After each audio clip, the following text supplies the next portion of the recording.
విధి ఎంతో విచిత్రంగా ఉంటుంది. విధి ఆడే ఆటలో మనమందరం ఆట బొమ్మలమే. జీవితంపై ఎంతో ఆశతో ఎన్నో కలలు కన్నా ఆ యువకుడు చివరికి అనుకున్నది సాధించాడు. అయితే విధి వక్రీకరించడంతో తన కల నెరవేరే సమయానికి లోకాన్ని వదిలి వెళ్ళిపోయాడు.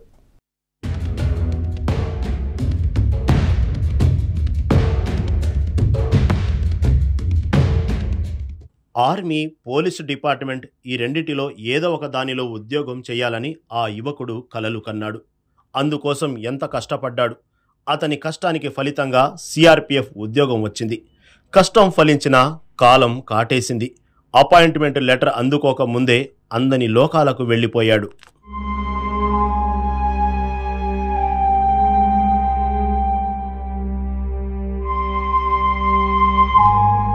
ఖమ్మం జిల్లా రఘునాథపాలెం మండలం వి వెంకటాయపాలెం గ్రామానికి చెందిన బానోతు బాలాజీ, రంగబాయి దంపతులకు 3 సంతానం.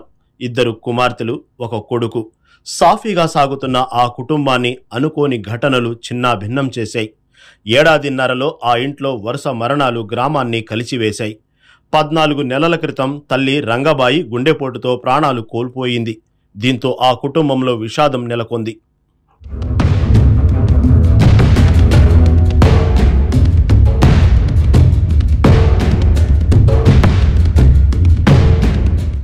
ఇక కొడుకు మణిచందర్ డిగ్రీ చదువుకున్నాడు. ప్రతి ఒక్కరితో కలివిడిగా ఉండే మణి కష్టపడి సిఆర్పిఎఫ్ సెలక్షన్కు వెళ్లాడు. ఫలితాల కోసం వెయిట్ చేస్తున్నాడు. ఇంతలో బంధువుల ఇంట్లో శుభకార్యం ఉండటంతో తండ్రితో కలిసి వెళ్లాడు. అయితే కూసమంచి దగ్గర యముడు కాపలా కాశాడు. మృత్యువు తరుముకొచ్చింది. రోడ్డు ప్రమాదంలో ప్రాణాలు కోల్పోయాడు. అతని తండ్రి పరిస్థితి విషమంగా ఉంది. బాలాజీ ఆసుపత్రిలో చికిత్స పొందుతూ కొడుకు చనిపోయాడన్న విషయం కూడా తెలియదు. దీంతో ఆ కుటుంబమే కాదు, గ్రామంలో విషాదం నెలకొంది. మరో విషయం ఏంటంటే చనిపోయిన గంటకే సిఆర్పిఎఫ్ ఫలితాలు వచ్చాయి. అందులో మణిచందర్ సిఆర్పిఎఫ్ ఉద్యోగానికి సెలెక్ట్ అయ్యాడు. విధి ఎంతో విచిత్రంగా ఉంటుంది. మనుషుల జీవితాలతో ఆడుకుంటూ ఉంటుంది. ఒక యువకుడు తన కల తీరకుండానే కానరాని లోకాలకి వెళ్ళిపోయాడు. ఈ సంఘటన ఖమ్మం జిల్లా రఘునాథపాలెం మండలం వి వెంకటాయపాలెం గ్రామంలో ఈ విషాద సంఘటన చోటు చేసుకుంది. యువకుడు ఎన్నో కలలు కంటూ ఆర్మీ, పోలీసు ఉద్యోగాల్లో ఉద్యోగం సాధించాలనే తపన, పట్టుదలతో చివరికి ఎట్టకేలకు ఉద్యోగం సాధించాడు. కానీ కన్న కల తీరకుండానే మృత్యు ఒడిలోకి చేరుకున్నాడు.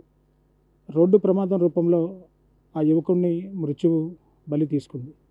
సో ప్రస్తుతం మనం ఖమ్మం జిల్లా రఘునాథపాలెం మండలం వి వెంకటాయపాలెం గ్రామంలోని ఆ యువకుడి కుటుంబం వద్ద మనం ఉన్నాము. ఆ యువకుడి ఇంటి వద్ద మనం ఉన్నాము. ఒకసారిగా విజువల్స్లో చూసుకోవచ్చు. కుటుంబ పెద్దని కోల్పోయి, అంటే తల్లి గత 14 నెలల క్రితమే చనిపోయింది. ఆ తల్లి కూడా అంగన్వాడీ టీచర్గా పనిచేసేది. సో అప్పటి నుంచి కూడా కుటుంబ భారాన్ని తండ్రి, అలాగే ఆ కొడుకు ఎవరైతే ఉన్నారో మణిచందర్ అనే యువకుడు తన కుటుంబ భారాన్ని మొత్తం కూడా మీద వేసుకొని, తనకు ఒక చెల్లి ఉంది. ఇంకొక చెల్లికి వివాహం అయ్యి తను వేరే దేశంలో ఉంటుంది.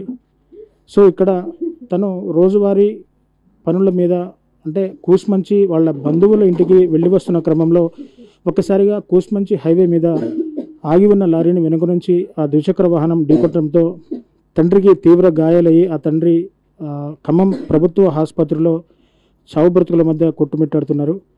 ఆ మణిచంద్ర అనే యువకుడు అక్కడికక్కడే మృతి చెందిన సంఘటన గత మంగళవారం చోటు చేసుకుంది. సో ప్రస్తుతం కుటుంబ సభ్యులు తీరని ఆవేదనలో, తీరని దుఃఖంలో మునిగిపోయారని చెప్పాలి. ఆ కుటుంబమే కాదు, ఆ చుట్టుపక్కల ఇళ్లలో ఉన్న ప్రజలంతా కూడా చాలా దిగ్భ్రాంతి వ్యక్తం చేస్తున్న పరిస్థితి కనబడుతుంది. సో ప్రస్తుతం ఆ మణిచందర్, ఎవరైతే ఆ యువకుడు మణిచంద్ర ఉన్నారో అతని చెల్లి మనకు అందుబాటులో ఉంది. ఒకసారిగా ఆ చెల్లితో మాట్లాడి మరిన్ని విషయాలు తెలుసుకుందాం. అక్కతో మాట్లాడదాం. సుబుజ్జి, చెప్పునా అన్నయ్య ఎలా ఉండేవాడు? అన్నయ్యకి అసలు ఏం జరిగింది? మా మమ్మీ చనిపోయి 14 months కూడా అవ్వట్లేదు. మేము ఇంకా ఆ బాధలోంచి కూడా ఇంకా బయటికే రాలేదు. ఆ బాధలో బయటికి రాకుండా, ఎవరి దగ్గర ఏ హెల్ప్ తీసుకోకుండా మేమే ఓన్గా ప్రైవేట్ జాబ్ చేసుకుంటూ మేము మనీ సేవ్ చేసుకుని హైదరాబాద్ వెళ్ళి కోచింగ్ తీసుకుని చదువుకుంటున్నాం. మన తమ్ముడి డ్రీమ్ సెంట్రల్ గవర్నమెంట్ జాబ్ కొట్టాలని, దానికోసం పగలు రాత్రి కష్టపడి ఓన్లీ డిగ్రీ సెమిస్టర్ ఎగ్జామ్ కోసమే ఇక్కడికి రావడం జరిగింది. వాడు అక్క నేను సాటర్డే రిటర్న్ వచ్చేస్తా, రిజల్ట్స్ కోసం వెయిట్ చేస్తున్నా అన్నాడు. అంతే. రిలేటివ్స్ ఇంటికి ఫంక్షన్కి వెళ్తున్నాం, నేను డాడీ, మా డాడీ తీసుకెళ్ళాడు ఆయనని. మా అన్న వాళ్ళు, మా ఫ్యామిలీ మొత్తం వెళ్ళారు. వీళ్ళు వెనుకుండిపోయారు, వీళ్ళు ముందు వచ్చారంట. హైవే మీద లారీని గుద్దడం వల్ల అక్కడికక్కడే మా వాడు చనిపోయిన హాఫ్ అన్ అవర్కి వాడి రిజల్ట్స్ రావడం, జాబ్ లిస్ట్లో వాడి నేమ్ ఉండడం, అది చూసుకోకుండానే వాడికి అలా అవ్వడం. తమ్ముడి డ్రీమ్ ఏంటమ్మా? అంటే ఏ ఉద్యోగం చేయాలనే తమ్ముడు డ్రీమ్. అంటే తను ఎంతో కష్టపడి రన్నింగ్ ప్రాక్టీస్ చేశాడు, ప్రైవేట్ స్కూల్లో డ్రిల్ మాస్టర్ కూడా పనిచేస్తూ ఆర్మీ పోలీస్ ఉద్యోగాలు సాధించడం ఎంతో తప్పనగా లక్ష్యంగా పనిచేశాడు. ఏ విధంగా అనిపించింది? అంటే ఎలా దీన్ని ఎలా చూడొచ్చు అంటారు? వాడి డ్రీమే సెంట్రల్ యూనిఫామ్ వేసుకోవాలి. మా మమ్మీ డ్రీమ్ అది. చిన్నప్పటి నుంచి మా మమ్మీ మమ్మల్ని కష్టపడి చదివించిందే దానికోసం. వాడి డ్రీమ్ కూడా అదే, దానికోసం రన్నింగ్. మాకు ఫెసిలిటీస్ ఉన్న దాంట్లోనే వాడు కష్టపడి వాడంతటితో వాడే అన్నీ నేర్చుకొని చేస్తున్నాడు. కానీ ఇలా అవుతుందని అసలు మేము అనుకోలేదు. అమ్మ చనిపోయి కూడా కరెక్ట్గా 14 నెలలు అవుతుందా? అంటే అమ్మ ఏ విధంగా చనిపోయిందమ్మా? మమ్మీకి హార్ట్ స్ట్రోక్ వచ్చి సడన్గా చనిపోయారు. అది కూడా అసలు మాకు ఎవరికి అర్థం, ఇక్కడ ఇంట్లోనే. అది 14 months కూడా అవ్వట్లేదు. మేము ఆ బాధలోంచి బయటికి రావడానికే చాలా టైం పట్టింది నాకు. ఇప్పుడు మా డాడీకి కూడా చాలా సివియర్గా ఉంది. బ్రెయిన్లో బ్లడ్ క్లాట్ అయిందంట, రైట్ లెగ్ విరిగిపోయింది పూర్తిగా. మా డాడీకి కూడా చెప్పలేము అసలు, తను కూడా ఇంటికి వస్తాడని నమ్మకం కూడా లేదు మాకు. ఇప్పుడు నేను ఒక్కదాన్నే అనాథలా మిగిలిపోయా వీళ్ళందరి వల్ల. నా తమ్ముడు ఉండుంటే మా డాడీకి ఏమైపోయినా నా తమ్ముడు నన్ను చూసుకుంటుండే, కానీ నా తమ్ముడే లేకుండా వెళ్ళిపోయిండు. అసలు డాడీకి ఈ విషయం తెలుసా అమ్మ? అంటే తమ్ముడికి ఇలా అయిందని ఏం చెప్పలేదు మేము. మా డాడీకి తమ్ముడికి జస్ట్ సీరియస్గా ఉంది, వచ్చేస్తాడంటే ఎందుకు చూడడానికి రావట్లేదు నన్ను. ఎవ్వరు వెళ్ళి మా వాళ్ళు బంధువులకు ఎవ్వరున్న, మా అన్నయ్య వాళ్ళు, మా బావ వాళ్ళు ఎవ్వరు పక్కకి మనీ ఎందుకు రావట్లేదు, భయపడ్డాడా? నన్ను కింద పడేసి నన్ను భయపడి ఎవరైనా ఇంటికైనా వెళ్ళిపోయినా నేనేమన్నాను, ఒక్కసారి రమ్మని నేను చూస్తాను. లేదు డాడీ, నిన్ను హైదరాబాద్ తీసుకెళ్ళాం, సీరియస్గా ఉంది వాడికి, ఇక్కడ హాస్పిటల్లో అవైలబుల్గా లేరంట డాక్టర్స్ అని చెప్తే, మరి అక్కడ ఎవరున్నారు మనీ దగ్గర అంటే మా ఫ్రెండ్స్ అందరూ వాడి దగ్గర ఉన్నారు, నీ దగ్గర మన వాళ్ళందరూ ఉన్నామని చెప్పాము మేము వాడికి. మా డాడీకి అసలు ఏం మాట్లాడేది కూడా అర్థం కాదు. మా డాడీ సేఫ్గా ఇంటికి వస్తాడనే నమ్మకం కూడా లేదు మాకు. ఇప్పుడు ఆ గ్రామంలో ఎవరి నోట విన్నా ఇదే బాధ. బంధువులే కాదు, ప్రతి ఒక్కరి మొహంలో విషాదం, గుండెలు పిండేసే బాధ. ఓవైపు తల్లి లేదు, తమ్ముడు చనిపోయాడు, సీరియస్ కండిషన్లో తండ్రి ఆసుపత్రిలో. ఇక ఇంట్లో ఉన్న అక్కా చెల్లెల బాధ వర్ణనాతీతం. మణిచంద్ర ఫ్రెండ్స్ మన దగ్గర అందుబాటులో ఉన్నారు. ఒక్కసారిగా మణిచంద్ర ఫ్రెండ్స్తో మాట్లాడదాం. వాళ్ళు కూడా చాలా దిగ్భ్రాంతి వ్యక్తం చేస్తున్న పరిస్థితి ఇక్కడ కనబడుతుంది. ఎందుకంటే ఆ రోజు మాతో కలివిడిగా తిరిగే వ్యక్తి ఈరోజు కళ్ళ ముందు కళ్ళు లేకపోవడం అనేది చాలా దిగ్భ్రాంతిని గురి చేసి, విస్మయానికి గురి చేస్తుందంటూ కూడా వాళ్ళ ఫ్రెండ్స్ చెప్తున్న పరిస్థితి. సో తమ్ముడు చెప్పమ్మా, మణిచంద్ర మీతో ఎలా ఉన్నాడంటే ఆర్మీ పోలీస్ ఉద్యోగాలే లక్ష్యంగా తను పనిచేసేవాడు. గతంలో ఒక ప్రైవేట్ పాఠశాలలో కూడా పీఈటీగా పనిచేసి ఆ ఉద్యోగం మానేసి కూడా కోచింగ్ కోసం వెళ్ళాడు. సో మీతో ఏమైనా చెప్తుండేవాడా? మీతో ఎలా ఉన్నాడు, ఏ విధంగా ఉండేవాడు? మణిచంద్ర తన జాబ్ కోసం చాలా కష్టపడ్డాడన్న.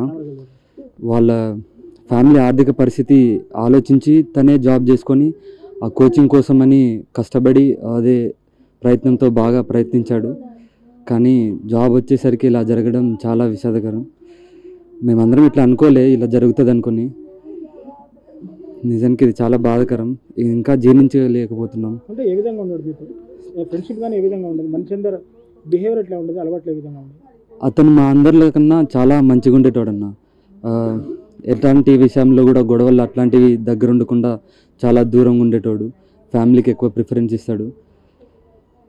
తనకి ఇట్లా జరుగుతుంది అనుకోలేదు. వాళ్ళ బంధువు కూడా అబ్బాయి సంతోష్, వాళ్ళ దగ్గర బంధువు, అతను కూడా చాలా ఎంతో సపోర్ట్ చేసేవాడు అని చెప్పేసి అంటూ ఉంటారు. ఒకసారి సంతోష్ కూడా అందుబాటులో ఉన్నాడు, సంతోషం మాట్లాడతాం.